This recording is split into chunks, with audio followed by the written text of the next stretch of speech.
Hello, and welcome to Sim Radio here on the Sisters in Music Network. It's Monday Music Madness, and you're tuned in to Mixing It with Nicki Kris. This is Nicki, and in case you don't know anything about me, I'm a singer-songwriter from Raleigh, North Carolina. My show celebrates women in the music and entertainment industry, providing an avenue for them to showcase their talents. Our motto, Sisters in Music, together we are stronger. My guest today is a hard-working singer-songwriter from New York. She's performed all over the tri-state area, including notable venues such as Rockwood Music Hall, the Bitter End, the Landmark Theater in Port Washington, Great South Bay Music Festival, and the Philadelphia Music Festival. She additionally was selected for a VIP audition for NBC's The Voice, named a Sam Ash Music Store Spotlight Artist, and she has been an official Fishman endorsed artist since 2019. Please join me in welcoming the uber super talented, and I believe, based upon a quick chat I had with her today earlier, a very, very wonderful young lady, Karen Bella. Karen, so nice to have you on Mixin' It. Thank you for joining me today. Hello, thank you for having me. Oh, you such sweet things. Thank you so much. In reading through your bio, it looks like the past year was filled with setbacks for you. Could you tell us a little bit about some of the things that you've gone through? Absolutely. Right before the pandemic happened, about 3 or 4 months prior, I was about done with completing my EP. And my producer and I, Josh Dion of Paris Monster, we decided to make the release date around March. So finally, it was March 13th. We booked Rockwood Music Hall. I ordered the CDs, the merchandise, this, the that, everything. You know, we're getting closer, and then we start hearing news in February about COVID. And then we have our first rehearsal where we're doing elbow salutations, like the Monday before the performance. And then that was the week that went crazy with the news. Things were being threatened to shut down. I almost canceled that premiere performance, and we decided to go with it. But instead of like at least 80 people coming to the performance, including someone from Warner Music, like 30 people came maybe, which I am appreciative of it. It was the most magical evening I can imagine. The musicians were so brave. Everybody who came out to the city, New York City, was so brave. And then everything shut down, and I was left with all this merchandise, all these copies of the CDs, this record that 2 years of hard work and a lot of money that came from me personally, as well as some donations from lovely people, was at a halt. And I didn't even know how to begin to promote it. And for the next 4 months, I wasn't working. I wasn't doing anything. And I was just like, well, what do I do now? My entire 2 years of life was completely dedicated to this. So after those 4 months, music started kind of trickling in for live performances around June. And then I fell in end of July, and I broke my left wrist, which is my cord hand. Ouch. And I had to have surgery to put that together, put Humpty Dumpty back together. And then I did physical therapy. I walked away from a relationship that was no longer good for me, and that was very hard to do because during a pandemic, you are seeking companionship more than ever, and the level of loneliness and isolation is significant. So that was really hard. And then I had to put my dog to rest in October. Oh, no. Which was so hard because she was my rock, and I loved her so much, and I think about her all the time, every day. And then I started playing solo shows again, which was wonderful. And then mid-December, I contracted COVID. So, it was a rough year, and I will say, though it was very difficult, and I've had a lot of downs, everybody has been suffering. I'm not the only one, and thank God it was only these things and nothing significantly worse. Yeah, and they say that what doesn't kill you makes you stronger, right? So I really felt for you when I was reading some of the things that you just discussed. and even hearing them from you now, it's hard to stay positive in that regard with everything that you had to go through, but ultimately do think that you'll be better for it in the end. I mean, especially like music it's tough, and I actually know a couple of people, same type of situation. I actually literally performed with somebody's CD release party on March 6th, and we shut down in North Carolina a week later. And it was actually a very full event, but I know that they went through some of the similar things that you did with they've got all this merchandise, they've got all this, their CDs, they were getting ready to do a ton of gigs and promote their CD, and all of a sudden it was gone, and how do you continue to do that online? And that's not the priority for a lot of people to want to go online for. They're really going online to learn more about the pandemic and stuff. But I think, though, music, even though you probably released that last year, hey, promote it now. Go out and do all that stuff now, and I'm sure that you've been doing some of that. So I have no doubt that you'll be able to continue to push the music and forge ahead in that regard and be successul in getting people to listen to the music and buy this stuff, even if it is a year later. I think you really got, the mark on the bullseye. You got that needle in the bullseye. That's exactly what's happening now. So I spent about most of that year dealing with the stuff that I needed to deal with, that a lot of artists were going through, thinking, A, how am I going to pay my bills? Because I'm not working, because it's what I was doing for a living. I was a full-time musician performing. And then it's, how am I going to get my music out? Am I a failure? What do I do? The pandemic unemployment was very difficult to get through at first. Eventually that worked out. And then I decided, I got connected with some wonderful people, and they helped me make a decision to re-release the record and to give it the promotion and attention that it deserved the right way. So I'm looking at it as though 2020 never happened. I'm releasing it now. But I think more than ever, we need music. We need art. We need shows, TV, entertainment, because this is what's holding us together. You know what I'm saying? I do, and I certainly agree with you. And I'm glad that you did talk to someone that talked you into re-releasing it, because there's a couple of people that I look to for advice, and that is one of the things that they have always said to me. And I even said this to the band that I was working with as well. I'm like, just re-release it.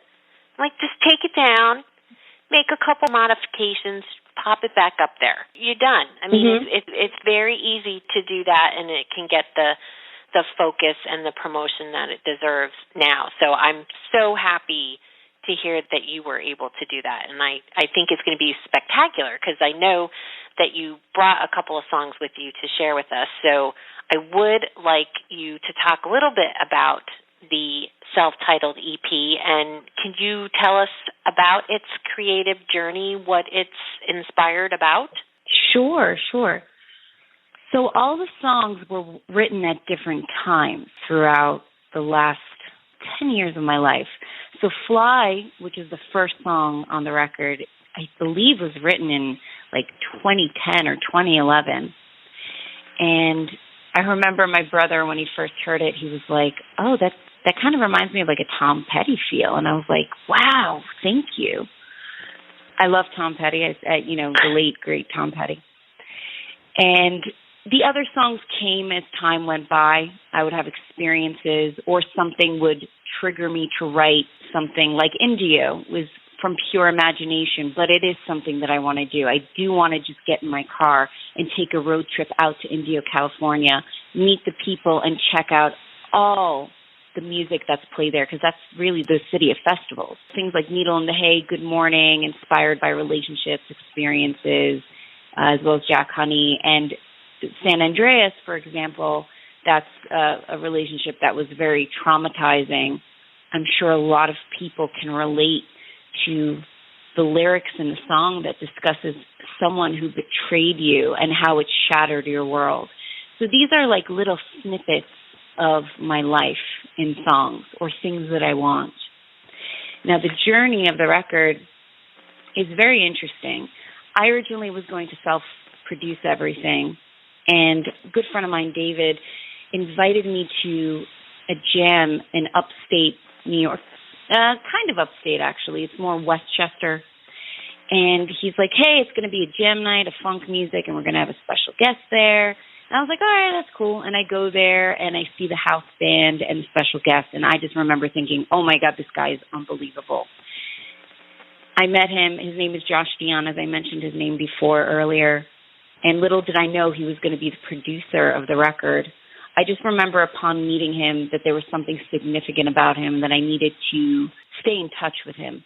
And thankfully, we did, and it just happened so organically. I knew he got my music, and instead of me producing it, he took the lead, and he really brought these songs to a whole other level, introducing me to the perfect studio to record at, Grand Street Studios in Brooklyn, in Williamsburg, and the right musicians that just were the perfect fit instrumentally, energetically, and some of them became such good friends of mine. And he really put his heart and soul into these songs, as any good producer should. It's not just the artist that should. It's also the producer, the engineer, the entire team that you're working with. The recording experience was unlike anything I've ever had. Usually I would just record the guitar and then build everything around it. But what we did with basically almost all of these songs was he would play the drums, because Josh is a drummer, and I would play the guitar, and we would do it at the same time, and we would just do the instrumental and do a couple of takes and then mix the good parts together. And that really created, I think, the right sonic, energetic feel to the songs. And I think that really helps create the magic. And I believe a lot of bands do that. You know, I know Jimi Hendrix recorded that way. The Beatles would just do everyone together playing for recording. And I love that. So it was an incredible, creative, life-changing experience all around making this record, and very therapeutic. And it sounds fantastic. And I've listened to the record multiple times. I actually do have a partial favorite that I didn't include in our playlist today because I was torn. But I'll tell you what my favorite is when we get to that point. But right now, before we put it on, could you tell us a little bit about Jack Honey? Because I do want to play that for everyone. All righty. So Jack Honey is the song that I'm most excited about because I'm about to shoot a music video for it in end of June. This is a song about intimacy. It's a Nashville alternative rock song that is like such a positive, fun bar vibe. It's very sensual, and it's just about somebody that was in my life that when he left, it left a void. However, he was such a charming guy that had a bad boy feel, but he wasn't a bad boy. And I just loved having whiskey with him and hanging out with him. And I still adore him. I still always wanted him. And it's just a song about desiring someone and wanting to be with them. It's a fun song that you would just go out at like your favorite hangout spot and sing on the top of your lungs. I would definitely agree with that. So we are going to put it on for our listeners. Here is Jack Honey by Karen Bella. Your pretty blue eyes were a vacant disguise when you went away, and the home that's inside eating me alive, keeping me awake. I swear all my life I never see color as vibrant as I did when I got to see. Behind cemented feather cracks in the walls that kept the secret of your beauty.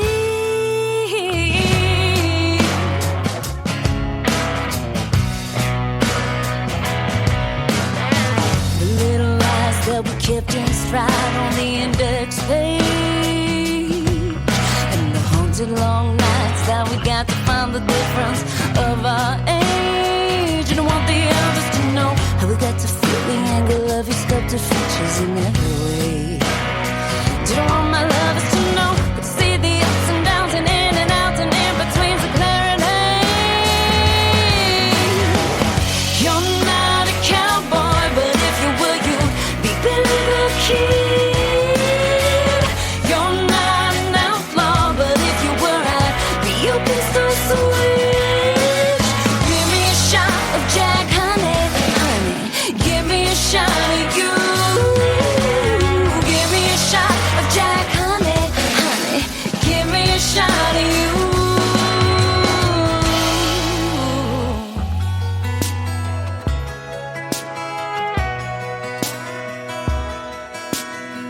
Stepped outside in your black attire, led me to the gate, into the world that you traveled in and the one that we'd create. I wanted to know if you were half as good as you implied and show me how you demonstrate. And with this, corrupt my mind into the hand of time as we accelerate. You're not a cowboy, but if you were, you'd be Billy the Kid. You're not an outlaw, but if you were, I'd be your pistol switch. Give me a shot of Jack, honey, honey. Give me a shot of you. Give me a shot of Jack, honey, honey. Give me a shot of you. Will it be all that we get to do? Got the money or time, Mr. International, almost perfect too. So, give me a shot of Jack, honey, honey. Give me a shot of you. Give me a shot of Jack, honey, honey. Give me a shot of you. You're not a cowboy, but if you were, you'd be Billy the Kid. You're not an outlaw, but if you were, I'd be your pistol switch. Give me a shot of Jack, honey, honey. Give me a shot of you. Give me a shot of Jack, honey, honey. Give me a shot of you.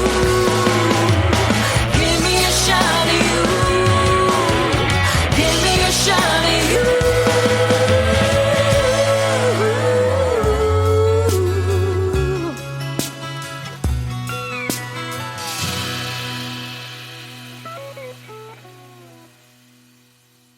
Definitely getting the alt rock vibe from that. And one of the things that really struck me was the lyrical representations in the song. I think that you've done a fantastic job with the lyrics.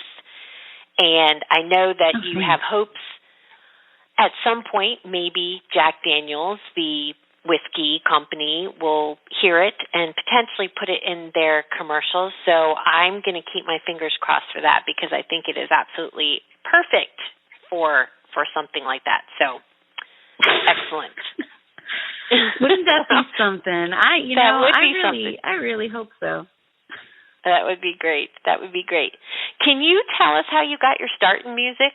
I got my start basically because it was something that I was doing on my own time. When I was at home, I was just always listening to music, always showing interest in it. So thankfully, my parents, they allowed me to experience that and to experiment with that. And they bought me a keyboard, got me voice lessons, piano lessons, outside of after-school programs, during school programs where I got to leave in the middle of the school day and go to special creative arts program that really helped me get out of my shell.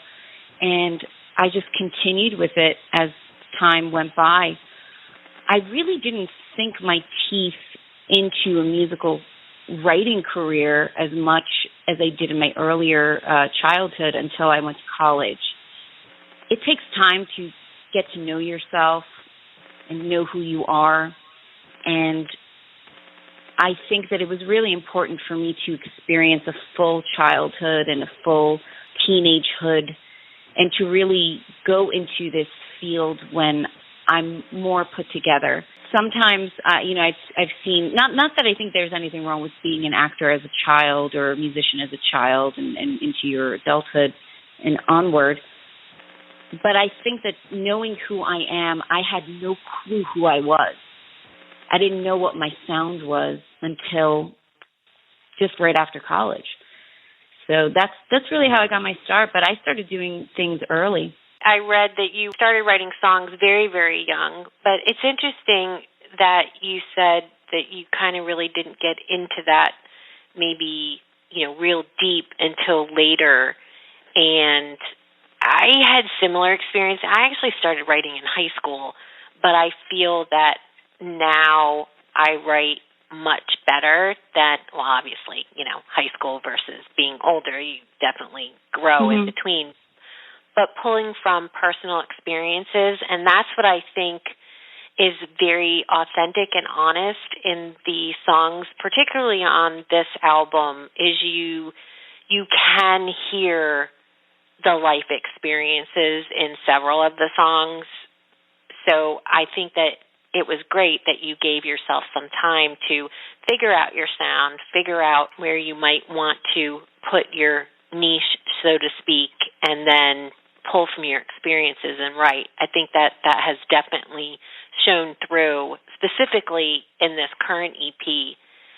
One of the things that I do like to ask my songwriters who come on the show is, do they have any tips or recommendations to share with other budding artists and songwriters? So I am going to ask you the same thing. Anything that you could share with individuals who might want to go down that path? Sure. I would say, first and foremost, if you've gotten to a point in your life where this is what you want to do, there is no plan B, there is nothing else you have an interest in, then I would say you have to be the type of person that the moment you wake up in the morning, music in general is the first thing you think about and the last thing you think about when you close your eyes to go to sleep, then this is the thing for you. But you also have to remember this is not an easy industry, and you have to be a fighter. You have to be a hustler. You have to know how to speak to people and develop relationships and network. You also have to remember how important it is to leave a good taste in people's mouths when you associate with them. This is a very small world, the music world. And the more you make steps forward, the smaller that world becomes. And you have to be very dedicated to that and not let anything get in the way.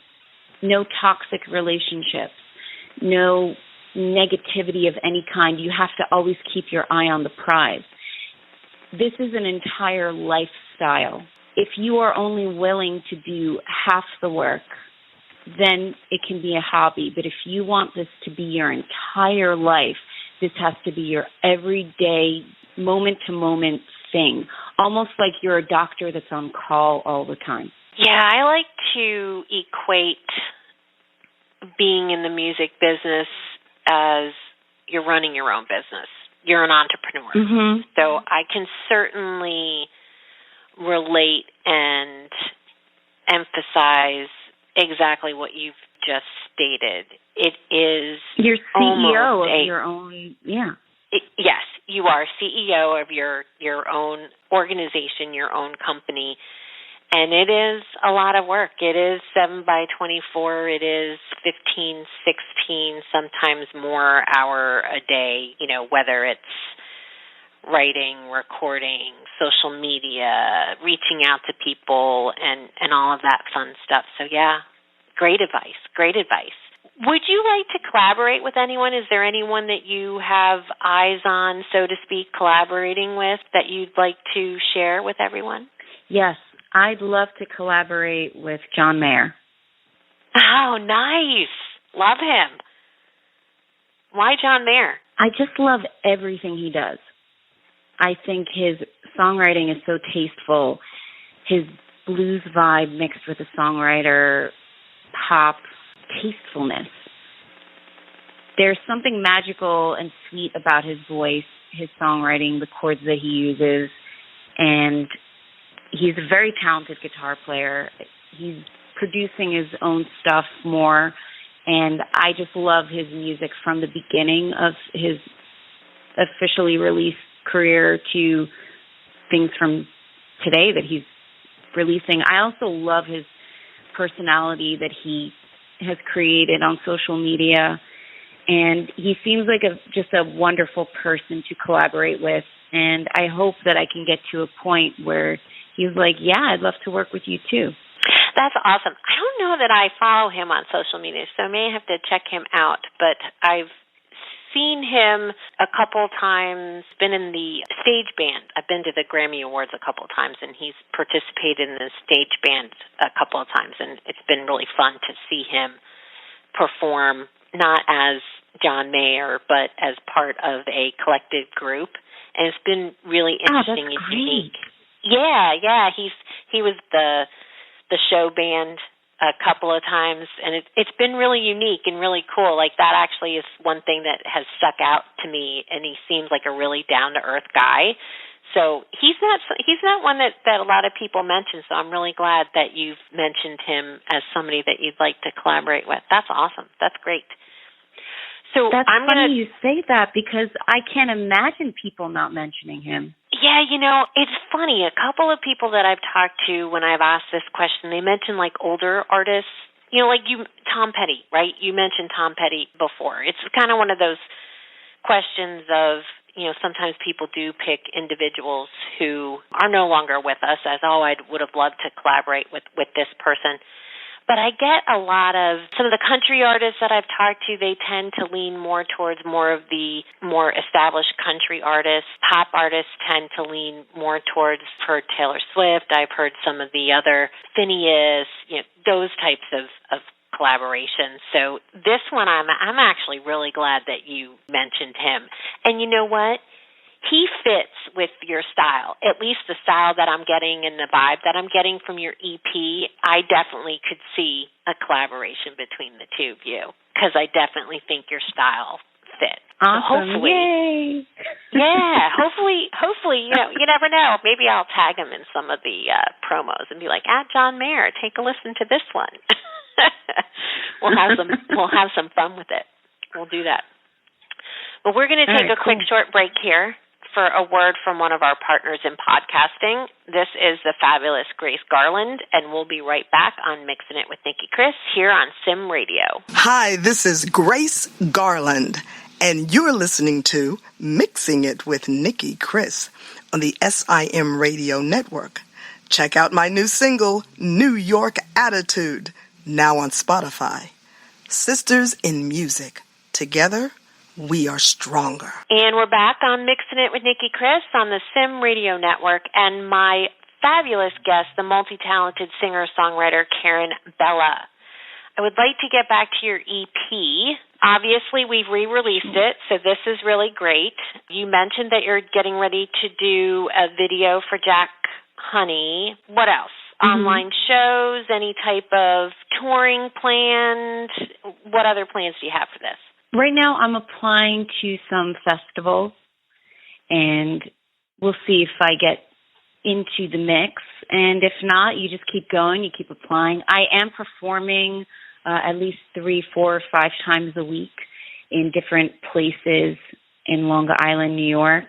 And I'm going to be joining a folk group called Gathering Time in Wellsboro, Pennsylvania in the end of June, the Dean Center, which is going to be cool because it's very different from what I do. And I love to be able to dip my feet in that pool of musical genre versatility. So that's, I think, probably one of the big things that I'm doing this summer. And then the day after that performance at the Dean Center, I'm shooting the music video for Jack Honey. I'm really excited for that. It's going to be a fun, long day.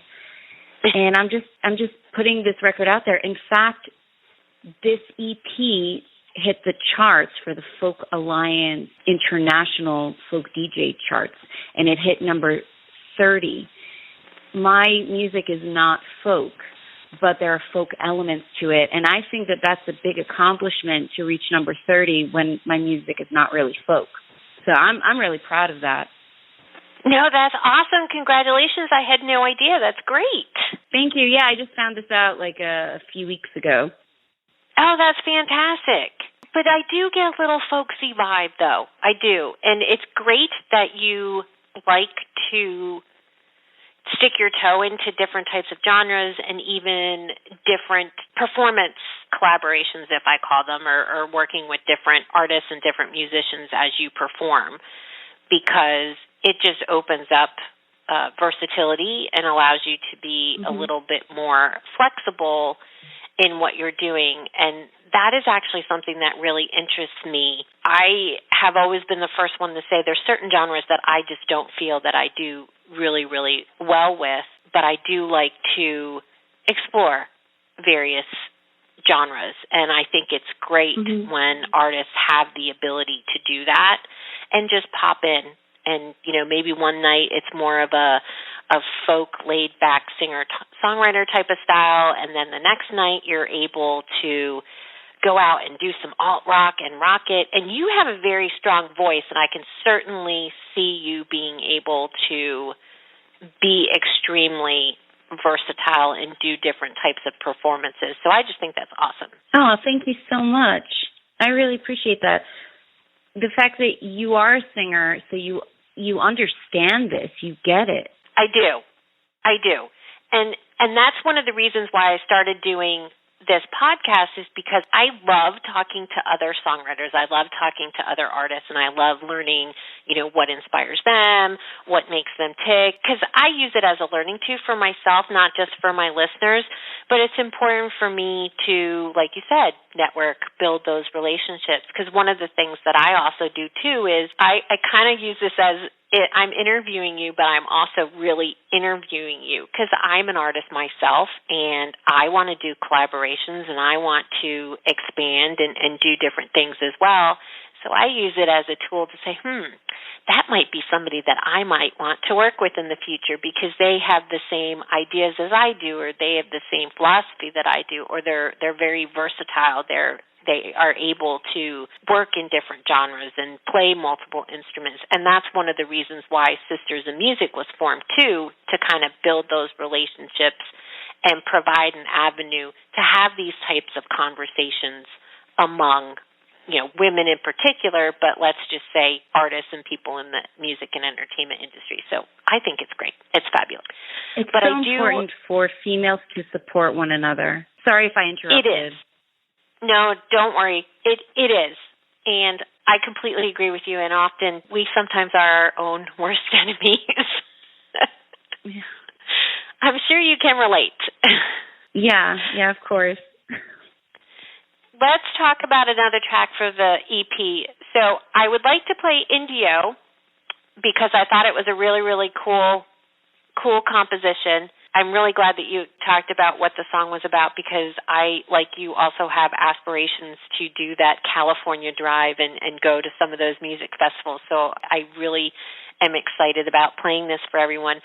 But I did want to tell you, I mentioned earlier, I do have a favorite on the EP, and it was San Andreas. The first time that I heard that, I was like, wow, I love this song. So my favorite, I'm not playing it because I was also partial to Indio, and I think you are as well. But let's just go back real quick and regurgitate some of the inspiration around that song before we play it.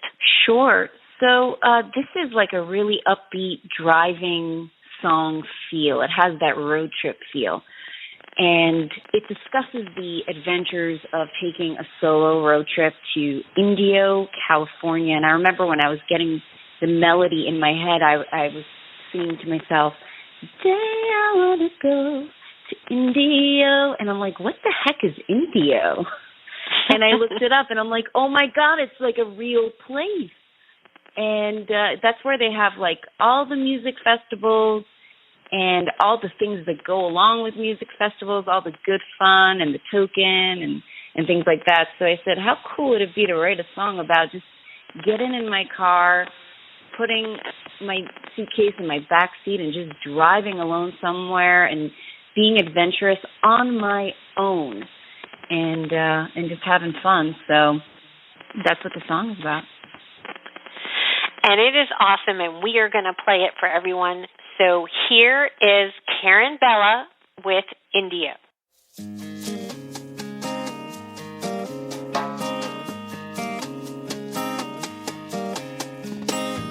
Today I want to go to India and see how people go out in India. I lay my bag in the back seat of my favorite car. I got my snacks ready to eat as I travel far.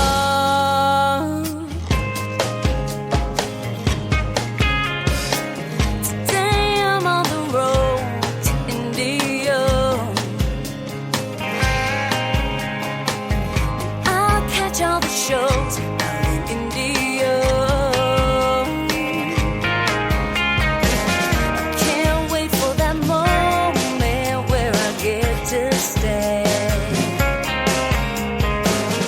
on the field where I listen to my favorite band. Higher and higher I go, feeling intoxicated, driving 4 miles from home, where there's no obligations, while I'm still young and sane in my head.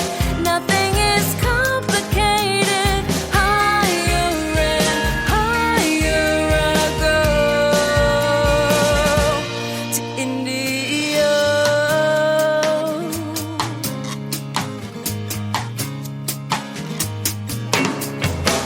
Today I'm walking around nowhere in India. I lay my head down and glory and say hi to all the strangers I don't even know. Waking up in the morning where I get to land on the freedom of smoking. It's amazing. Hey, yes. Higher and higher I go, feeling intoxicated, driving 4 miles from home, where there's no obligations, while I'm still young and sane in my head. Nothing is complicated. Higher and higher I go to India. I hear the lights crashing over me. I see the sunrise,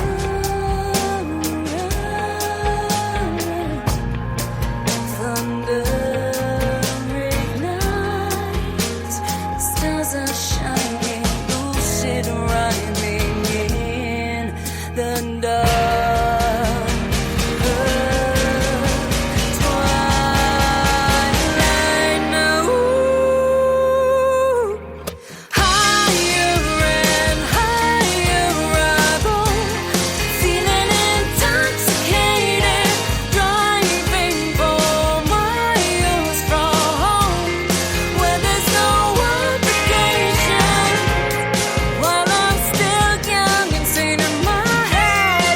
Nothing is complicated. Higher and higher I go. Higher and higher I go to India.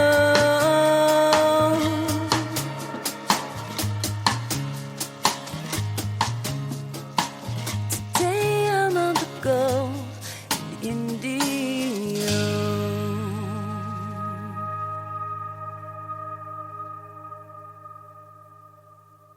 Really, really like that song. And I know in your liner note descriptions about the songs you mentioned Joni Mitchell, and it definitely has that Joni Mitchell vibe to it. I definitely think that you've captured that, and it is a really, really fun song. And I'm hoping that one also gives you some awesome success because it is a really, really fun road trip type of song, and I think you did a fantastic job with it. So congratulations. Thank you so much, Nikki. I really appreciate all the kind words and the time that you've given me, and I really also appreciate that you are a singer-songwriter and a performer, because you're asking questions and you're talking to us as someone that is basically us. You know what I'm saying? Yeah. We're all in the same boat. And so it means a lot that it's coming from someone who lives this life. Thank you very much. That's very, very sweet of you. But yeah, I mean, it's like I said, I mean, it's great for me too to be able to talk and share. And the whole concept of Sisters in Music is to create a sisterhood. I keep saying it's like a sorority, right? You know, we have a whole bunch of sisters where we have a common goal. We are here to support each other and uplift each other. And my methodology and philosophy is always a win for one is a win for all. So you being successful and me promoting you and elevating you, giving positive feedback or constructive criticism, whatever it may be, elevates you, and that elevates me too. It helps all of us. We are a collective unit. So I'm thrilled to do this and so excited that we were able to get you on the show. And before we sign off, because we are getting ready to run out of time, is there anything else that you would like to share with our listeners? What about social media or where they might be able to find your show schedule so that they can pop in and catch you in a live performance? Awesome. That's an excellent point. So for anyone who's interested, you can go to my webpage, KarenBella.com. It's all traditional spelling. On my webpage, you have links to videos, music, photos, biography, and the latest news. And you also have links to all my social media. For example, Facebook is at Karen Bella Music. Instagram is at Karen Bella Music. Twitter is at Karen_Bella_. I had to change it because somebody hacked my other account. And I also have TikTok, which is like the new thing. So that's at Karen Bella 3, because there are some other people that already had the Karen Bella. And I got YouTube, so there's a link on there as well, and it's all very easily accessible. Great. Well, Karen, thank you so much for joining us. And for those of you that are also interested, we are going to be having Karen on our Sisters in Music Instagram Saturday Live. We're doing that June 5th. So we'd love to have you join us over there for some live chat, the this or that game, and live performances by Karen. So hopefully she'll be up for that, and I think she will be. Until then, Karen, thank you so much for joining me. It's really been a great pleasure. Thanks for everyone for tuning in for Mixing It. On behalf of Sim Radio, this is Nicki Kris. Until next time, keep on mixing it.